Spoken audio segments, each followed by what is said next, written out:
Hi everyone, this is GosuTalk TI11 Special Edition and I'm your host Nevz. We are currently here at the GosuGamers studio here in Singapore.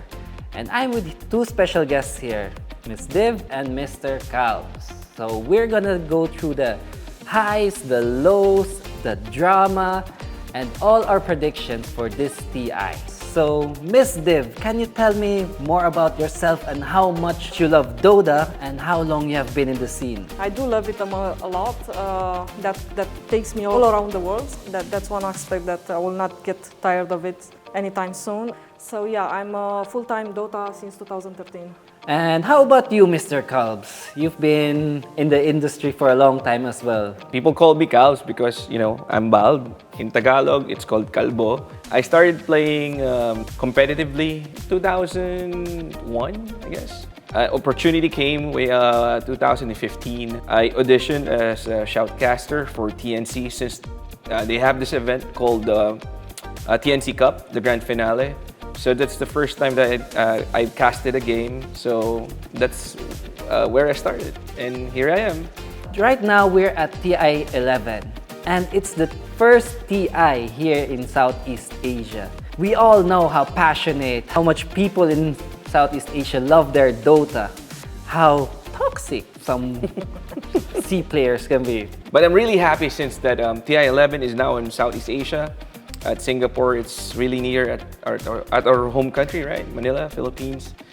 But, it's kind of expensive, Playoffs, right? October 20, 21, 22, 23. It's 4 days. Then after that, it will resume on the 29th and on the 30th. So just 5 days, right? So you'll be spending a lot of money on your accommodations, hotel, food, and everything.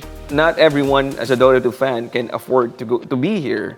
Coming from COVID and everything, and the budgets are all crazy. True. I don't know why Singapore was chosen. I mean, the city is absolutely beautiful. It's breathtaking. It is, yeah. But yeah, as you said, if you are a fan and you want to see the playoffs and you want to see the grand finals, the finals day, that's already almost a 2-week stay. It's insane. It is. How about you, Div? How many times have you been to TI? And since this is the first TI in the Southeast Asia region, what do you think are the differences from the TI here in Southeast Asia and from NA and Europe if you have been to the other regions? In China. In China, yeah. The TI in China was absolutely insane, I must tell you. In terms of venue and fans and even the one in Vancouver, actually, there were so many Chinese fans in the group for the LGT. I didn't expect that. Nobody, I think, expected from the teams. I did. From the teams, yeah. Do you know the story from Vancouver when all crowd was cheering OG go home, but in Chinese? So OG guys, all they were hearing in the booth was something OG, and they thought the whole stadium that was cheering for them. Chinese, Yeah. They are cheering for them against an LGBT. But no, the crowd was saying OG go home in Chinese. Yeah. I don't know what to tell you about this TI yet because I haven't seen the venue myself. And what we've seen in the playoffs, in the first part of the playoffs, the small arena, I don't know how to put it gently. It's quite depressing, to be honest. 500 seats. Yeah. It's more like a gaming convention. If you want to do a gaming convention and go back to your grassroots feeling, I get that. But then make it a statement in that way from everything, It was a mix for me. Everyone was excited. It's finally TI. It's finally with the crowd. It's finally happening. And then you get that. And it did see. Yeah, and it's in Southeast Asia. And then you get that 500 seats. I must tell you, I'm happy that I wasn't there, actually. I'm okay with that. And I was watching at home. Yeah. I was casting actually because we do have a coverage for it as well. But regardless, I'm pretty sure that the stadium will be packed and we will get that feeling and we will get the goosebumps, the crying and everything. It will be there for the finals, I'm sure. Touching on the C teams, did you expect the C teams to do better or did you really just thought, they're not gonna make it? It's a sad story that the Southeast Asian team is on those top 4. Boom, Fnatic, they fell off early. But on my previous podcast, I was expecting SEA teams to rank at least 9th place. Max is 6 if it's a miracle. But they're not gonna make it this year. Basing from the past tournaments, I wasn't hoping, anything that crazy will happen based on their performance on the group stages, especially Boom. I was happy that Boom was able to make it into playoffs, right? Because the chances for them to make it into playoffs is below 2%, if I'm not correct. 130 or something. Yeah, something like that. But they were able to make it happen, and Sonics, they also lost, so they have the chance to go into the playoffs, and I was really happy. But yeah, their last game against Team Spirit, I was really happy about that.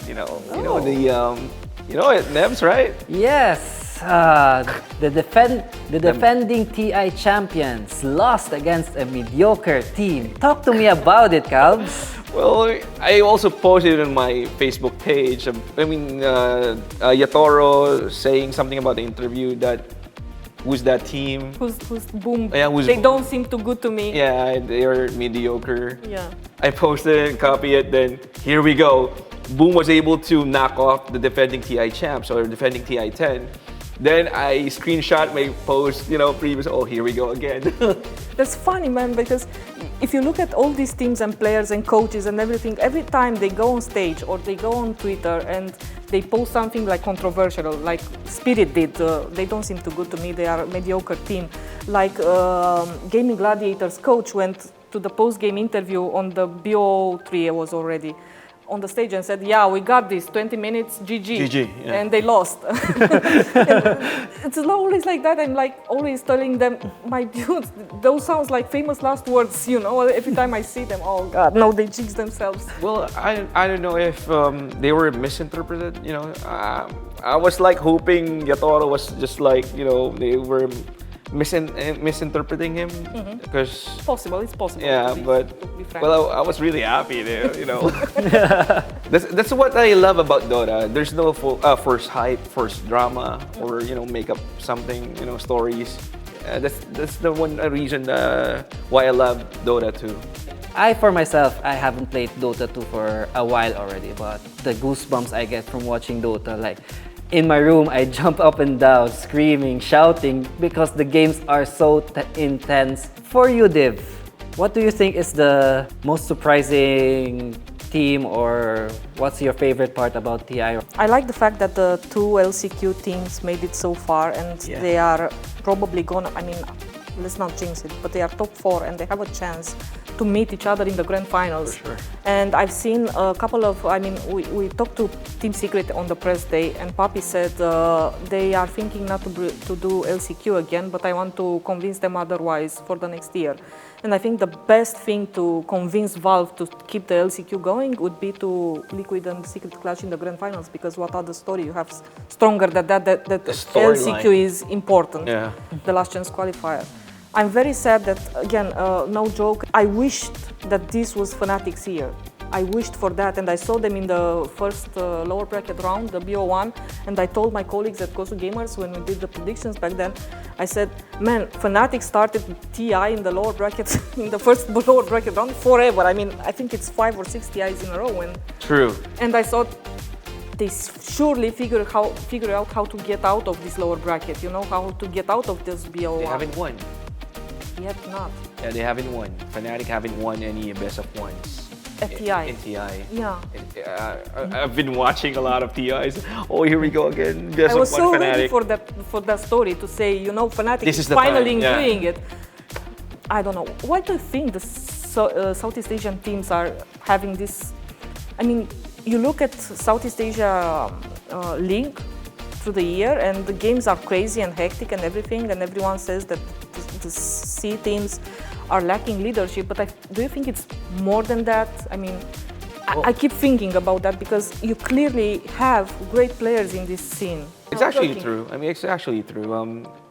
SEA teams, especially Filipino players, lacks a strong captain, a really vocal leader on the team. You mean in the game, right? Yes. When you say that, because Mushi, when he came to Boom, he did a great job as a coach. He did. And I think Boom improved a lot in this 1 year with Mushi. But then you see them on stage. They took that event in Dubai. I think it was Galaxy. Gamers Galaxy. Gamers. So they won that with Team Spirit there and everything. Yeah, they bet Team Spirit. They also beat Tundra. Exactly. And they Best come of to 5. TI here and. the problem with Boom during the group stages, there's this two series they're supposed to win. They're up ahead a lot early to mid, but the thing is they were not able to close out the game.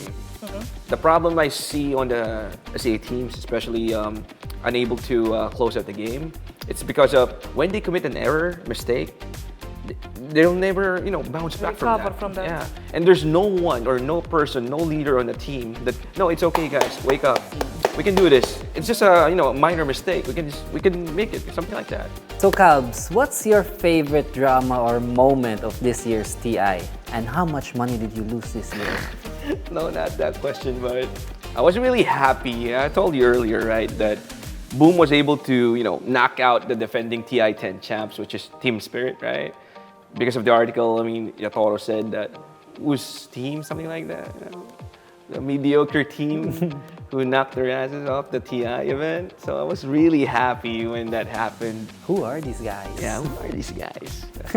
And of course, this year, this TI, I don't know if it's the right thing to say. I lost a lot of money because of LGD.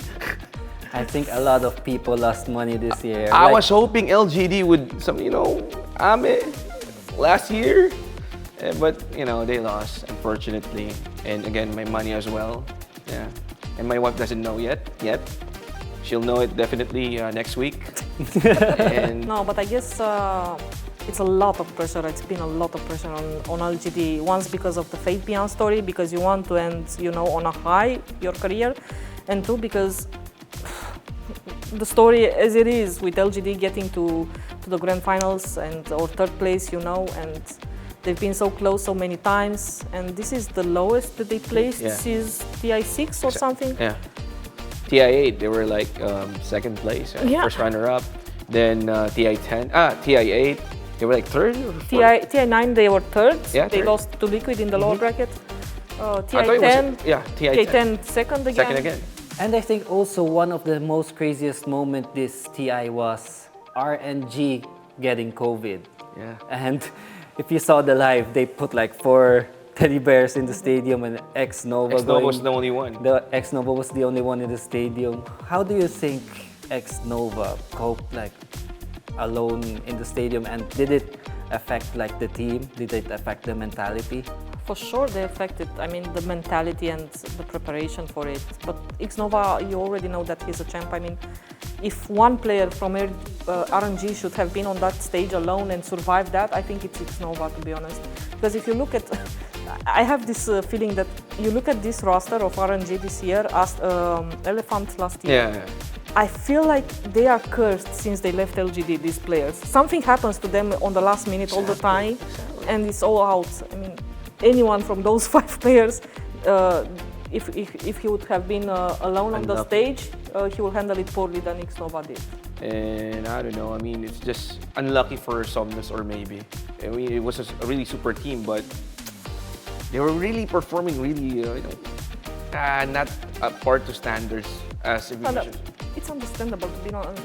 I can't flame on them at all because they were 9-1 after day one. Yeah, 9-1. And they lost 8 games in a row with COVID, and they have to play with 1 player on stage and with COVID in the rooms. Props to them that they played that series, to be honest. Props to them, and that they put it. This is also the team that got Entity to play their first TI game ever and go to the 107-minute game, which is the longest that we had in the history of TIs in playoffs. Yeah. So props to RNG, really. Imagine they're sick and they played a lot of, the longest in TI history. Yeah. And it just, sucks they lost to Entity. Entity played well as well.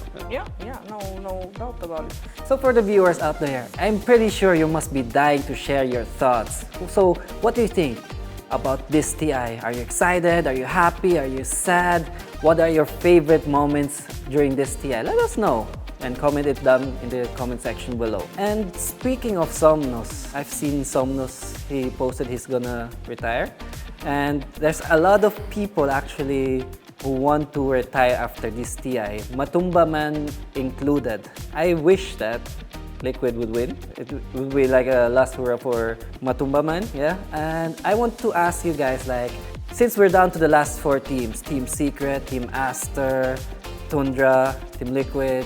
I want to ask you guys, Kalbz, who do you think is gonna lift the Aegis this year?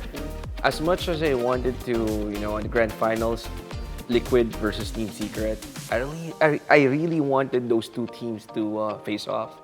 Since a good story, right? LCQ, two LCQ teams, one in the upper bracket, the one in the lower, and they'll be fighting off 5 games in the grand finals. It's really cool. Yeah. It's also a matchup that has a lot of history. Way back, Team Liquid, Team Secret, back in Kuroki's day. Imagine Matu might win his second TI. Same goes for Puppy, second TI. A lot of storylines on it, right? And there's this debate for my fellow casters. So what do you think, man? Do you think Thunder can make it? Yeah, I think in my personal perspective, Thunder can actually make it. But I really wanted the Team Secret and Liquid. Yeah. So I just wish, I don't know, whatever team wins, I'm just gonna support it. Yeah. I'm afraid. I mean, I walked around the arena today. I met some people. I've talked to the players. I've talked to some casters. Some teams that were eliminated, and everyone wants this big storyline to actually happen, Secret Liquid, because they are LCQ, because you have a guaranteed 2-timer between Papi and Matu, because Matu is retiring and it's nice to go out with an Aegis. But when everyone wants something in Dota with all their hearts, this is like every time that happens like this. When everyone wants and say, yeah, man, it's Secret Liquid Grand Finals, it would be Tundra after, Yeah, something like that, yeah. Look what happened with LGD. Yeah, we wanted Ame to win, and look where we are now. They got eliminated early, yeah. So in terms of predictions, to answer your question, I put in my compendium at the very beginning Liquid because I want Matu to have this. It's his last. At the same time, I'm afraid of course, I really want Papi to see Papi lifting a second one. But I'm afraid that if he's doing it now, might retire. He'll say, okay, achievement done. Second day is secured. Good luck next. Imagine he's playing TI1 till TI11. Yeah, that's very nice. I mean, if we could make it to TI10 to win it, not top 3, that would be awesome to have TI1 and TI10. Now it's TI1 and TI11. Let Matu have it. It's okay. Again, guys, this is Nevz with Div and Kalbz, and stay tuned on GosuGamers for more news about the TI Grand Finals, and we'll be going live during the TI Grand Finals, so stay tuned and I'll see you there.